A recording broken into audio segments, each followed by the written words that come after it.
Iran और Israel के बीच युद्ध समाप्त होने के बाद भी मध्य पूर्व में एक तनावपूर्ण शांति है।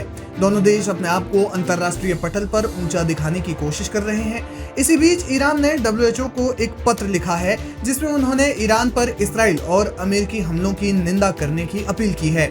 ईरान ने विश्व स्वास्थ्य संगठन के महानिदेशक डॉक्टर टेड्रोस अधानोम घेब्रेयेसस को पत्र लिखा जिसमें उन्होंने कई महत्वपूर्ण मुद्दों को उठाया है। 27 जून 2025 को लिखे गए पत्र में ईरान ने इन हमलों को अवैध और अनुचित करार देते हुए उनके मानवीय और स्वास्थ्य प्रभावों पर गहरी चिंता जताई। ईरान ने पत्र में WHO से क्या मांग की? ईरान के स्थायी मिशन ने WHO से आग्रह किया कि वो इन हमलों की निंदा करें और जिम्मेदार पक्षों, विशेष रूप से इसराइल और अमेरिका के खिलाफ निर्णायक कार्रवाई करें। पत्र में कहा गया है कि ये हमले न केवल संयुक्त राष्ट्र चार्टर और अंतर्राष्ट्रीय कानून का उल्लंघन करते हैं, बल्कि नागरिकों के स्वास्थ्य के लिए एक गंभीर खतरा भी पैदा करते हैं। ईरान ने कहा कि 13 से 24 जून 2025 के बीच ईरान पर इसराइल और अमेरिका की संयुक्त सैन्य कार्रवाइयों में 627 नागरिकों की मौत हो चुकी है और 4,935 लोग घायल हुए। मरने वालों और घायलों में महिलाएं, बच्चे, स्वास्थ्य कर्मचारी और ईरानी रेड क्रिसेंट सोसाइटी के 29 राहत कर्मी शामिल हैं। ईरान ने इन हमलों को अनैतिक, अवैध और अनावश्यक बताया। ईरान ने WHO को बताया कि इन हमलों में अस्पताल, क्लिनिक, एम्बुलेंस और अन्य स्वास्थ्य संरचनाओं को भी निशाना बनाया गया। उन्होंने WHO से अपील की कि इन हमलों को युद्ध अपराध की श्रेणी में माने और इसकी सार्वजनिक रूप से कड़ी निंदा करे। ईरान ने यह भी चेतावनी दी कि परमाणु सुविधाओं पर हमले रेडियोधर्मी रिसाव यानी रेडिएशन लीकेज का खतरा उत्पन्न कर सकते हैं, जिससे पर्यावरण और जन स्वास्थ्य पर दीर्घकालिक प्रभाव पड़ सकता है। World-class faculty, cutting-edge labs and immersive learning. A vibrant campus life beyond the classroom. SGT University, nurturing future leaders. हालांकि अंतर्राष्ट्रीय परमाणु ऊर्जा एजेंसी यानी IAEA ने पुष्टि की है कि अराक रिएक्टर सहित हमले वाले स्थानों पर कोई असामान्य रेडिएशन स्तर नहीं पाया गया। पत्र में ईरान के स्थायी प्रतिनिधि अली बहरैनी ने विशेष रूप से नागरिकों, स्वास्थ्य सुविधाओं और चिकित्सा कर्मचारियों पर हुए हमलों का उल्लेख किया। समाचार एजेंसियों के मुताबिक इसराइल ने 3 अस्पतालों और 6 एम्बुलेंसों को निशाना बनाया, जिसमें 2 स्वास्थ्य कर्मचारी और एक बच्चा भी मारा गया। इसके अलावा वली असर अस्पताल, मोटाहारी अस्पताल, खातम अस्पताल और करमानशाह में फराबी अस्पताल के ICU को भी निशाना बनाया गया, जिसका आरोप अब इसराइल पर लग रहा है। कहा जा रहा है कि ईरान इसराइल युद्ध के बाद अमेरिका पर भी दबाव है।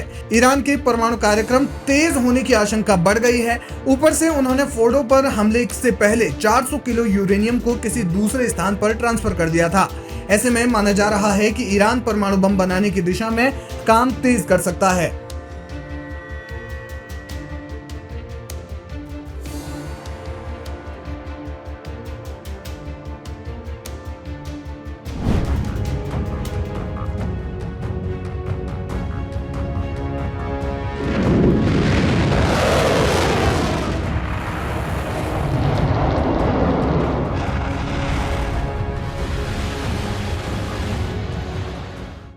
ईरान और इजराइल के बीच हुए हालिया युद्ध ने दुनिया में पावर बैलेंस के गेम को हिला दिया है।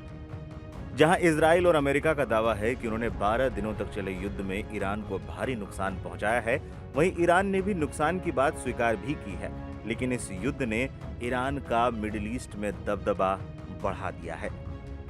अकेले इजराइल और अमेरिका से भिड़ने की हिम्मत ने उसकी साख को मुस्लिम देशों में मजबूत जरूर बनाया है। ईरान के पड़ोसी मुल्कों में इसका डर भी अब देखने को मिल रहा है। यमन सरकार के हालिया दावों ने न सिर्फ यमन में ईरान की दखलंदाजी को सामने लाया है, बल्कि अपने प्रॉक्सी हूतियों को भी ईरान मजबूत करने में लगा है। यमन सरकार का दावा है कि ईरान अब हूती विद्रोहियों को महज हथियार नहीं दे रहा, बल्कि अपनी मिसाइल और ड्रोन फैक्ट्री ही वहां शिफ्ट कर रहा है। यमन सरकार ने इसे गंभीर चेतावनी तक करार दिया।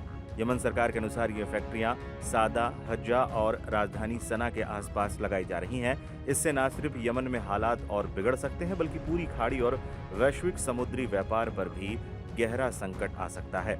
हूतियों को मिल रही ईरान की टेक्नोलॉजी।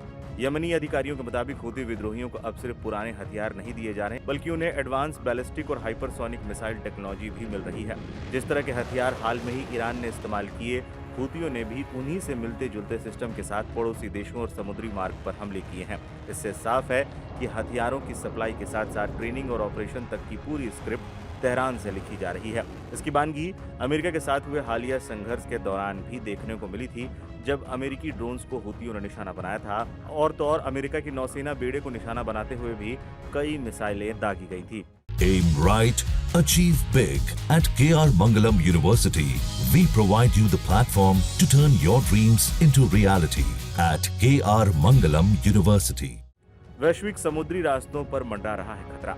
यमन सरकार के इस दावे से गल्फ ऑफ एडन और लाल सागर जैसे अहम समुद्री रूट जो पहले से ही तनाव में है, ऐसे में अगर ईरान वाकई यमन को मिसाइल और ड्रोन बेस में बदल देता है तो ये सिर्फ मध्य पूर्व के लिए ही नहीं बल्कि पूरी दुनिया के लिए खतरा बन सकता है। यहाँ तक कि अमेरिकी अधिकारियों ने भी हाल में माना है कि हूती विद्रोही भविष्य में अमेरिका के लिए एक सिरदर्द बन सकते हैं। ईरान इजराइल युद्ध के दौरान हूतियों ने दी थी धमकी। जंग के दौरान यमन की हूती विद्रोहियों ने अमेरिका को इजराइल का साथ देने को लेकर धमकी देते हुए चेताया था। हूती विद्रोहियों ने कहा था कि अगर अमेरिका ईरान पर हमला करता है तो हम लाल सागर में मौजूद अमेरिकी जहाजों को निशाना बनाएंगे। यमन के हूती विद्रोहियों और अमेरिका के बीच में मई में ही एक युद्ध विराम समझौता हुआ था, जिसमें दोनों पक्षों ने आपसी सहमति व्यक्त की थी कि दोनों में से कोई भी एक दूसरे को निशाना नहीं बनाएगा। इस संघर्ष विराम के पहले इजरायली और अमेरिकी फाइटर जेट्स लगातार हूती विद्रोहियों के ऊपर हमले कर रहे थे। इन हमलों में हूतियों को काफी नुकसान भी पहुंचा था। आपको बता दें, हूती विद्रोहियों को ईरान का ही प्रॉक्सी समूह माना जाता है।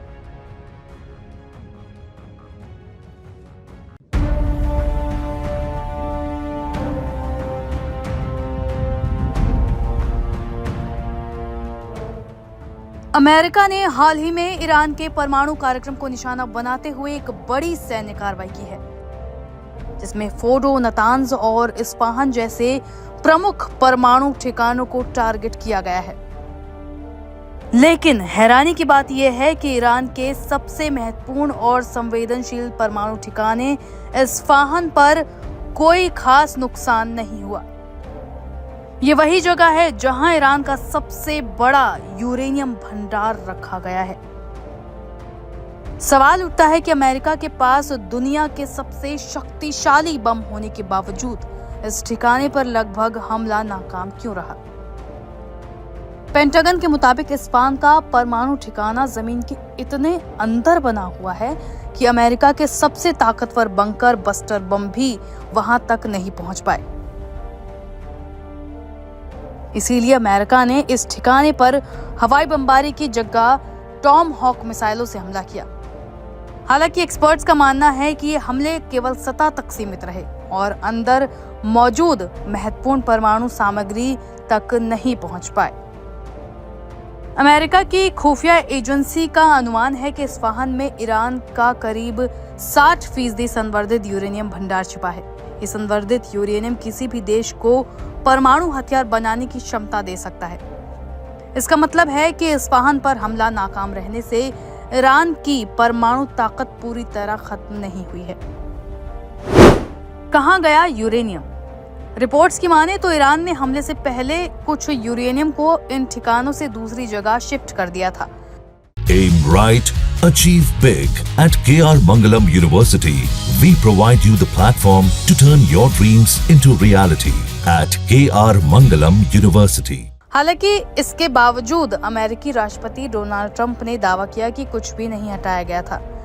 लेकिन एक प्रेस ब्रीफिंग में शामिल सांसदों ने स्पष्ट किया कि यूरेनियम की सटीक मात्रा और स्थान की जानकारी फिलहाल किसी के पास नहीं है। विशेषज्ञों का मानना है कि हमले से ईरान की सैन्य क्षमता को आंशिक नुकसान जरूर हुआ है, लेकिन परमाणु खतरा अभी पूरी तरह से टला नहीं है।